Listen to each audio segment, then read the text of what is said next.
I'm Adam with Contemporary Woods. Today we're going to talk about our mobile planing station. Now, we occasionally do epoxy work or repair work, and sometimes that means we need to overfill the surface. This is something we've done in the past, but we've never really documented. So I want to talk about what this solution is. So if you look at our router here, we have a large 3¼ horsepower router. We have a flat bit, so that bit is flat and it can cut flat, so we could use this for template routing because it does have a bearing on it, but in this case all we care about is that it's a flat bottom bit. And this jig, if you see, has an in-feed table and an in-feed table and an out-feed table, and basically the in-feed is lower than the out-feed, meaning that when we slide this over the material, it's going to eat up the epoxy that's proud of the surface and then get it a lot closer to level. So when we go to sand, we're not having to sand a mountain of epoxy down. I will tell you something I've said for many years: sanding is the least effective way to cut wood down to smaller sizes. If you had a board that's too long, it's really ineffective to take a sander and try to make it shorter. The same principle goes here.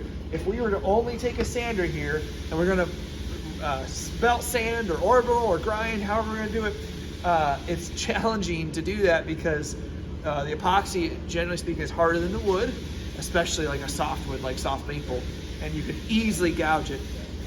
There is to be aware of that you don't want the bit set higher. So right now the bit is set just a couple thousandths below this surface, and I checked that with a flat board. But having this will take off the majority of the material and it'll make it a lot easier. So the other key is you don't want to let this tip, because if it does tip, then we will cause damage to the work surface and we will make a divot. We're trying to avoid that, but always think of circular saws, table saws, routers as a more effective way of shaping and cutting wood than just doing sanding. Let's get started. So I'm gonna have my safety protection on my eyes. I'm gonna make sure that the router is here. I'm doing a test run with my hands. I don't have any kind of friction. I'm not feeling the bit cut. If I was to lean it like this, I can feel the bit drag. So I want to be avoiding that. And I have a work surface that's flat. You notice that these are two separate shelves. What's happening here is this is just a dummy level so that I can be at the same thickness of this one. I don't really have enough room to set the whole router here without this extra workpiece. So I have a nice level surface. I'm going to start the router.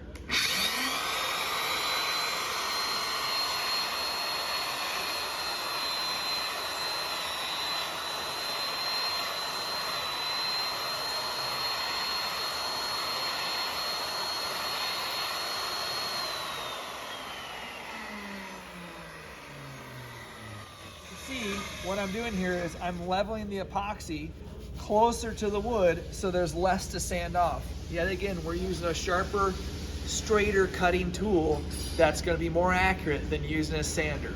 So this is the steps to take a router with a planing jig and to level patches and repairs on the surface.